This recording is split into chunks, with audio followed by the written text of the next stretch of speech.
বাংলাদেশ হিন্দু বৌদ্ধ খ্রিস্টান ঐক্য পরিষদের সাধারণ সম্পাদক মানবাধিকার নেতা অ্যাডভোকেট রানা দাশগুপ্তের বিরুদ্ধে মিথ্যা মামলা ও দেশের বিভিন্ন জেলায় সংখ্যালঘু নেতৃবৃন্দের বিরুদ্ধে দায়েরকৃত গায়েবী মামলা প্রত্যাহার সহ সারা দেশে সাম্প্রদায়িক সহিংসতার ঘটনাবলিতে জাতিসংঘের তত্ত্বাবধানে নিরপেক্ষভাবে তদন্ত এবং চলমান সহিংসতা অবসানের দাবিতে শরীয়তপুরে বিক্ষোভ সমাবেশ অনুষ্ঠিত হয়েছে।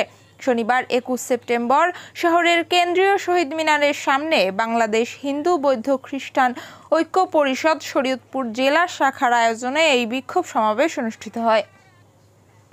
সুষ্ঠু বিচার সাপেক্ষে আপনারা তদন্ত করুন। শুধু শুধু হয়রানি করে আমাদেরকে হয়রানি করবেন না, আমাদেরকে বিলুপ্ত করবেন না। আমরা বাংলাদেশে জন্মেছি, উড়ে এসে জুড়ে বসি নাই। আমরা বাংলাদেশের মানুষ, আমাদের মাতৃভূমি জন্মভূমি আমাদের বাংলাদেশ, তাই আমরা বাংলাদেশ ছাড়তে চাই না। আমাদের মন্দিরকে সুরক্ষা দিন, আপনারা হিন্দুদের সুরক্ষা দিন এবং কি প্রশাসনের প্রতি আমার আকুল আবেদন। এই বর্তমানে যে সামনে দুর্গাপূজা আসতেছে, প্রত্যেকটা দুর্গা মন্দিরে আপনারা প্রশাসনিক ব্যবস্থা গড়ে তুলুন। পাশাপাশি আপনারা যে কোনো অপসহায়তার বিরুদ্ধে আমাদেরকে সহায়তা করুন, আমাদেরকে আমাদের ধর্মটা পালন করতে দিন। আমরা চাই সুন্দর একটি বাংলাদেশ।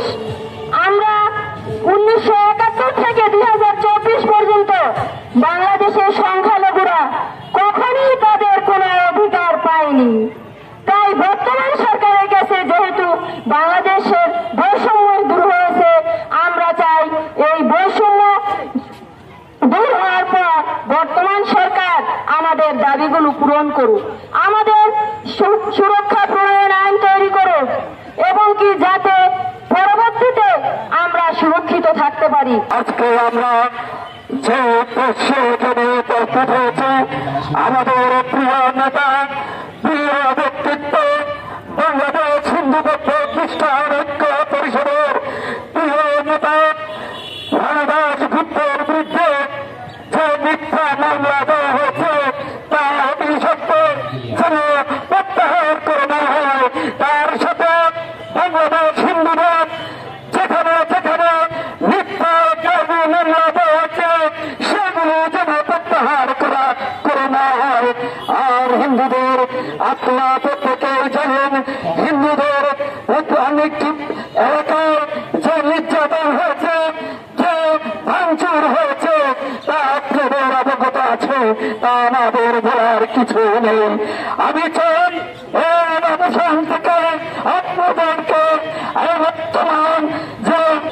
বর্তমান যে উপদেষ্টা পরিষদের যে সরকার আছে তাদেরকে আমি বলবো, আপনারা এর থেকে আমাদের হিন্দুদেরকে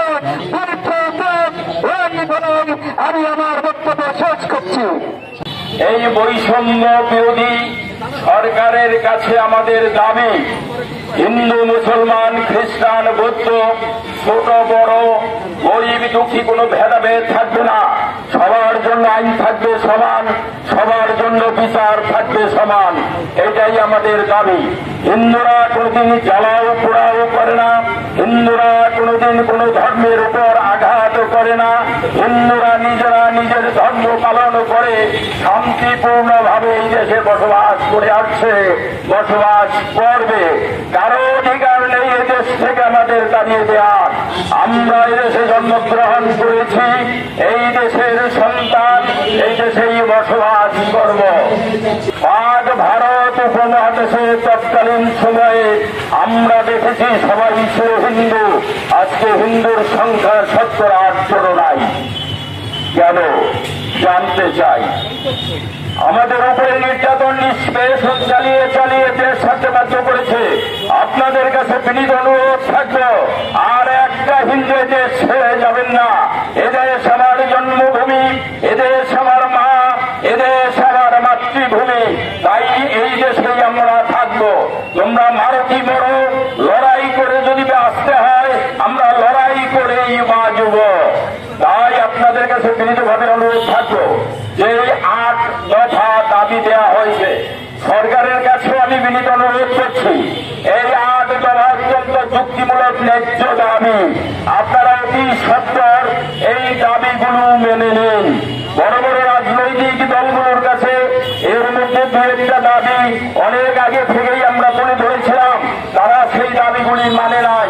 আমরা ধরে নিলাম তারা বৈষম্য করেছে। আপনারা বৈষম্য করবেন না, আপনারা বৈষম্য বিরোধী সরকার, বৈষম্য বিরোধী শাসক। আপনাদের কাছে আমাদের দাবিগুলি আমরা তুলে ধরেছি অনেক আগে, আপনারা আশ্বাস দিয়েছেন এই দাবিগুলি অত্যন্ত যৌক্তিক এবং মেনে নেওয়া সম্ভব। আমি বলবো এই দাবিগুলি প্রত্যেকটি আপনারা মেনে নিন, আর তা না হলে কেবল আমরা বিক্ষোভ শুরু করেছি। বিলম্বে দাবিগুলি যদি মেনে নেওয়া না হয় তাহলে বিক্ষোভ থেকে আমরা আন্দোলনে চলে যাব। সারা বাংলাদেশের সাথে একাত্মতা ঘোষণা করে আমরা বৃহত্তর আন্দোলন দিতে বাধ্য হব। আমরা কেন্দ্রীয় নির্দেশ মতো প্রস্তুত থাকবো, প্রত্যেকটি কর্মকাণ্ডে তাদের সহযোগিতা করব। সারা বাংলা